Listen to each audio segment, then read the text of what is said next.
नमस्कार दोस्तों, आप सभी को मेरी तरफ से जय सिया राम। स्वागत है आपका उड़ान वेलनेस पर। यहाँ हम लेकर आते हैं आपके दिल को छू जाने वाली कहानियां जो शायद आपके घर की भी हो सकती हैं।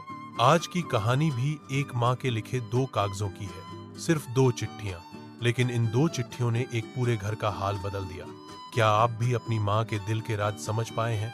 तो आज इस कहानी को पूरा जरूर सुनिए, क्योंकि अंत तक एक ऐसा सच सामने आता है जो आपके दिल को हिला देगा। अगर आपको ऐसी कहानियां पसंद हैं तो चैनल को सब्सक्राइब करना मत भूलिए। हो सकता है ये कहानी किसी और तक भी पहुंचनी चाहिए जिनको माँ की कदर करना अभी बाकी है। तो चलिए कहानी आगे सुनते हैं। सुबह के 8 बजे थे। किचन में चाय की खुशबू थी। माँ शांता देवी रोज की तरह आज भी सुबह सबके लिए नाश्ता बना रही थी, पर उसके चेहरे पे एक अजीब सा सुकून था, जैसे अंदर कुछ तो दबा हुआ हो। राजीव, माँ का बेटा, मोबाइल में व्यस्त था। एक आंख माँ की तरफ भी नहीं उठाई उसने। नेहा, माँ की बहू, रोज की तरह चिल्ला उठी, मम्मी जी, आपको कितनी बार बोला है, किचन थोड़ा संभाल कर रखा कीजिए, सब गड़बड़ हो जाता है। माँ ने कुछ नहीं कहा, एक मुस्कुराहट के साथ चुपचाप किचन से बाहर चली गई। आंखों में दर्द था, लेकिन शब्द नहीं। उस दिन माँ ने डायरी लिखना शुरू की। आज मेरी बहू ने मुझे फिर से टोक दिया। शायद मैं ही पुरानी हो गई हूँ, पर मुझे बुरा नहीं लगता, क्योंकि हर माँ की खुशी उसके परिवार के सुकून में होती है। रोज का यही सिलसिला। सब व्यस्त, माँ चुप। एक दिन माँ बीमार पड़ गई। सबने कहा थकान होगी। नेहा ने कहा ड्रामा कर रही हैं मम्मी जी, पर माँ ने बस मुस्कुराकर कहा मैं ठीक हूं बेटा। पड़ोस वाली सरला आंटी बार बार कहती थी शांता थक गई है, इसे आराम चाहिए। घर में किसी के पास वक्त नहीं था। फिर एक रात माँ डायरी में कुछ और लिख गई और चुपचाप सो गई। अगली सुबह माँ बेहोश मिलती है। अस्पताल ले जाया गया। 3 दिन तक आईसीयू में रही। फिर एक शांत सी रात माँ चली गई। घर में सन्नाटा छा गया। कोई कुछ नहीं कह पाया। राजीव माँ के कमरे में गया और अलमारी को खोलकर देखा। अलमारी में एक कोने में से एक छोटी सी डायरी मिलती है। उसने वो डायरी उठाई और देखा कि उस डायरी में सिर्फ 2 चिट्ठियां थी। राजीव ने पहली चिट्ठी खोली।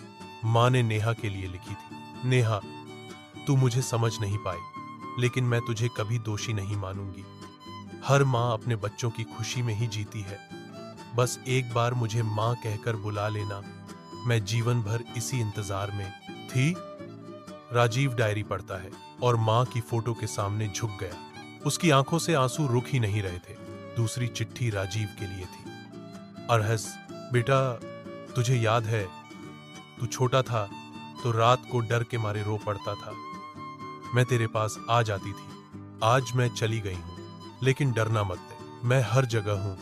तेरी चाय में, तेरी डायरी में, तेरे बेटे की हंसी में। अपने बेटे को सिखाना माँ से प्यार कैसे करते हैं। राजीव डायरी को अपने से लगाए बैठा रहा। एक एक लाइन पढ़ता गया और बस बोलता गया, माँ, माँ, माफ कर दो।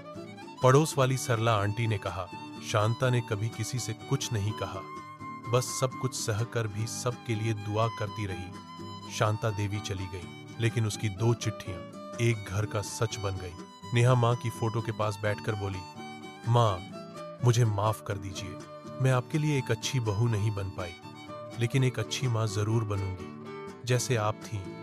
राजीव ने माँ की पुरानी साड़ी से डायरी कवर की और उस डायरी के ऊपर लिखा, माँ जो हर बात बिना कहे कह जाती है, कभी कभी माँ सब कुछ कह जाती है बिना कुछ बोले, और जब वो चली जाती है तब हर लफ्ज, हर पल, हर मुस्कान याद बन जाती है। अगर आपकी माँ जिंदा है तो आज ही उन्हें गले लगाइए और सिर्फ एक बार कह दीजिए, माँ, आप मेरे लिए सबसे खास हो। यह कहानी सिर्फ शांता देवी की नहीं, यह हर उस माँ की कहानी है जिसने सब कुछ छुप रह के सहा और बदले में सिर्फ थोड़ा सा प्यार चाहा। अगर आपके दिल को यह कहानी छू गई हो तो इस वीडियो को जरूर शेयर कीजिए और कमेंट में लिखिए, माँ के लिए एक शब्द हो सकता है किसी और माँ तक भी ये कहानी पहुंच जाए। धन्यवाद दोस्तों, आप देख रहे थे उड़ान वेलनेस, जहां कहानियां सिर्फ कहानियां नहीं, जिंदगी होती हैं। मिलते हैं अगली कहानी के साथ। जय सिया राम।